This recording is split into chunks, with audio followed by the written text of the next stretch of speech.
Sherry's bruise didn't look nearly as bad as the last time I saw her. The swelling had gone down dramatically. By now it was just severe discoloration around her eye, and in the right light you wasn't sure if it had been bruised at all. She was wearing a short-sleeved shirt at the time, and those same pair of sunglasses she wore the first time I saw her. Through furtive glances, she scanned the room while she played with a cup of coffee in her hands more than drinking it. We sat in a corner booth of an old diner on a corner across from her motel room. The neighborhood at one point in its history had been considered upscale. Now, the sad, older, dilapidated businesses and buildings gave you the impression of a people crying out for yesteryear, looking backwards instead of living in the present. The table in the booth was chipped and scarred from patrons over the years who came in drunk or stoned at 2 or 3 in the morning for coffee or whatever greasy meal they could afford. Black and white tile ringed the room with a checkerboard tile floor to match. If they wanted to, they could play 50s music all day long in this place and it would fit right in. I was thankful they didn't. "How'd you find me?" she asked as she threw one more glance over her shoulder. I took a long sip from my own coffee before I answered. Well, I'd like to tell you it wasn't easy, that it was through hard-fought detective work, and then regale you with a tale of stunning heroics and bravery. But honestly, you left the geotagging turned on in your phone. "So?"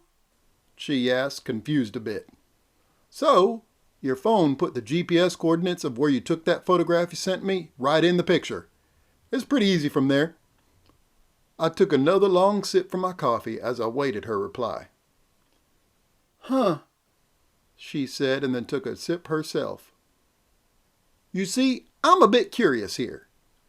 I slid my cup towards the edge of the booth as the waitress started walking back towards our table.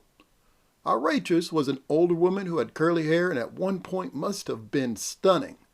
A smile came easy to her face as she refilled my coffee and took a slight nod from me in thanks. She held up the pot for Sherry. "You want any?" she asked. Sherry simply covered her cup in response. "All right then. If you two want anything more, please let me know." As the waitress walked away, Sherry looked back at me. "Your questions?" Yeah. As I was saying, I'm a bit curious, I asked as I began to dress my coffee with cream and sugar. You see, Crane's wife is named Sherry. Apparently, though, she's been dead for months, I began. "I see you spoke to Crane already." She motioned towards my face as she said it. My nose and bruise was prominent and must have overshadowed hers. Yes, he was less than enthused when I told him who hired me. I raised my cup to my lips and took a sip as Sherry dropped into a conspiratorial whisper. "You told him I hired you." I shook my head in the negative. No, I said Sherry hired me.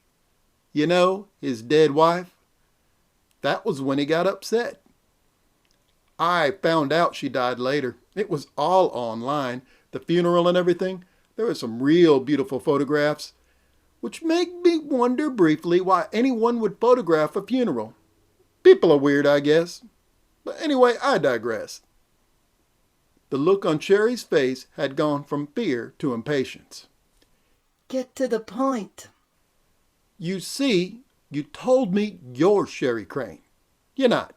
You told me that he was upset about an XJ something or other. He's not. He can't be. The XJ don't exist. I figured you got that from an old Nick Cage movie that I particularly like. I waved my cup in the air dramatically as I spoke, spilling a bit on the table. "Well, congratulations," Sherry replied, her voice still in that whisper. "Why are you still here then? Why am I here?" Well, darling, I was kind of hoping you could tell me, I replied, setting my cup down next to the spill. You see, there's this little thing called motive. "Yeah? What about it?" she asked, grabbing a napkin from the dispenser. I watched her wipe up the coffee as I spoke. You don't have any. At first I figured it was to steal the plans for the AA Quadro, you know, the real missile system. I figured that's why you bought the spy glasses and everything, but the taser threw me off. Sheri shrugged. So what? She balled the napkin up and put it in her empty cup. So you see, if you were going to use those glasses to steal the information, why would you need a taser? I mean, sure, you could break in overnight and try it, but all those computers will be secured and everything will be placed in vaults behind high walls with armed guards and lots of barbed wire. You'd have to be Wonder Woman to even get close. I took another sip after I said all that. But that still doesn't explain why you hired me. Everything you gave me leads me to believe that you did want me to find something. But what? What could have I possibly found? Look, Sheri said, sighing deeply. if I told you the truth, you wouldn't have believed me and you wouldn't have taken the case. So the insurance forms? I asked. Fake, She said. I wanted to convince you of the real danger I'm in. I thought an old lie about insurance fraud would be the only way you'd do it. This is the part I tell you your deposit is non-refundable, and I wish you good luck. I replied, starting to get up. She grabbed my forearm to try and stop me. It wasn't her grip that made me pause, though. It was the look in her eyes. There was a primal fear there. Despite all her lying, the fear she held was real. You have no idea what I've seen. She whispered again. Please. Better judgment said to leave her where she sat with the mess she made. After all, I was hired under false pretenses for a job that was phony by a woman who had technically committed the world's lamest attempt at identity theft. However, that same gut feeling, the one that said there was a lot more to this case than I originally believed, that I was getting in over my head, told me to at least stay and hear her out. Or it could have been my conscience, I guess. Okay, I said, you got 5 minutes. It will have to be tonight, She replied. I can't do this now. The only way to convince you is to show you. This was how I was convinced last time. The slight hang of desperation in her voice. She held that look that screamed, I need help. I guess I haven't learned too much from my run-in with her the first time. All right, I grumbled, placing some cash on the table to cover the cost of the coffees and leave the waitress a small tip. But if it's another lie, I'm dropping the case.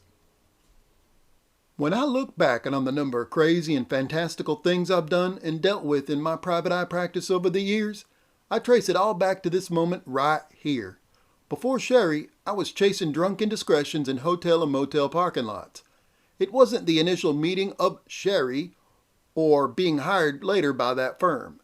It was this moment with me staring into her eyes that pleaded with me to help. With all the good that has come from this, however, part of me still wishes I had just said good luck and left her at that table. But I stayed and listened to her talk.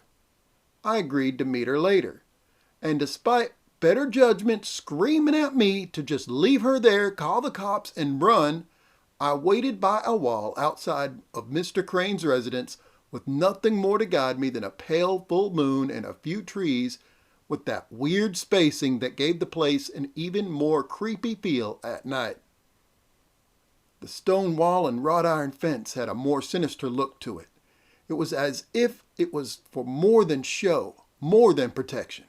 It looked as if it had been holding something in rather than trying to keep thieves out.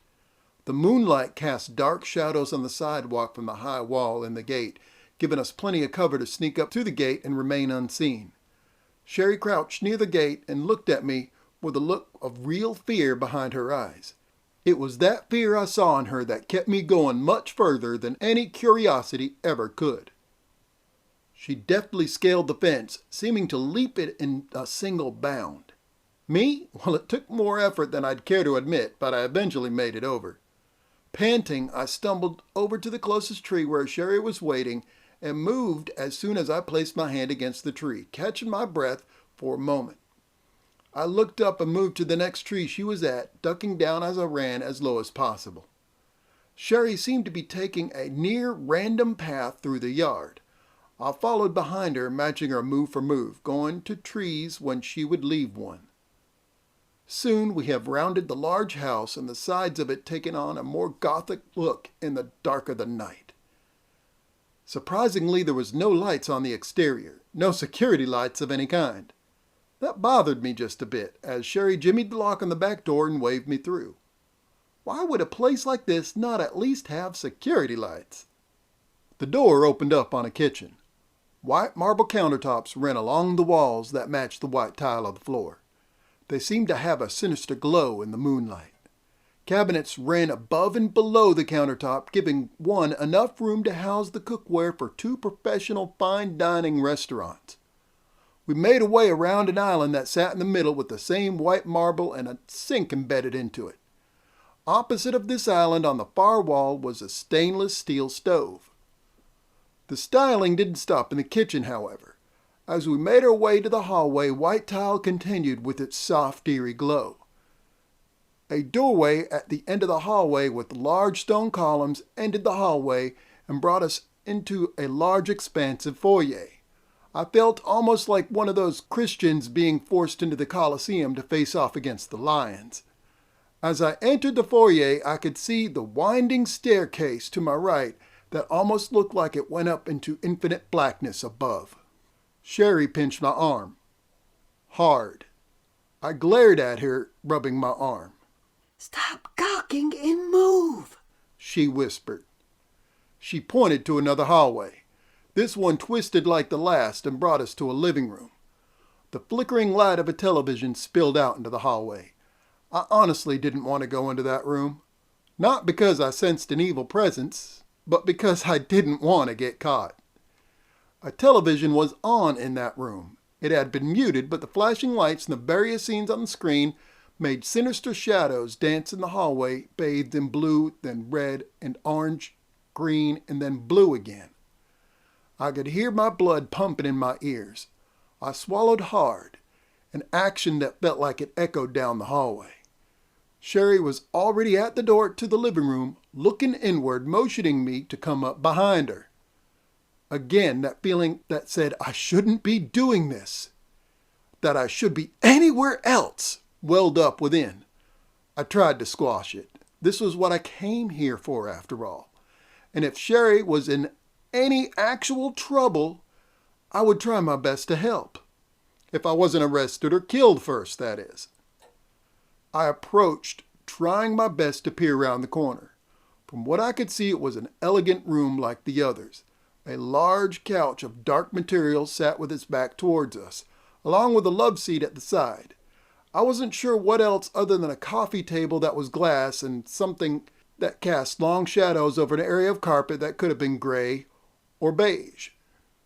On the couch itself was a creature. It had a muzzle long as my forearm and dark fur covering its body. Its mouth was open wide, snoring loudly. A remote sat next to its large paws on the creature's chest. It had large claws that looked razor sharp and longer than 2 of my finger joints. And it was wearing shorts. A pair of boxer shorts turned around backwards so the button fly could let the tail hang lazily out the back. It would have been funny if it wasn't so damn frightening. I hadn't been aware that I'd ever entered the room and came close to that creature. In a weird way, looking back, I'm glad that the movie, whatever movie the creature was watching, was muted. Because one loud sound and I probably would have screamed. Like I did when the alarm went off and the lights went on. 2 piercing blue eyes locked onto mine just then as the alarm started screeching. A low rumble of a growl began to rise in the creature's throat. I wasn't sure just what to do then. All I knew was that it saw me. And it was moving.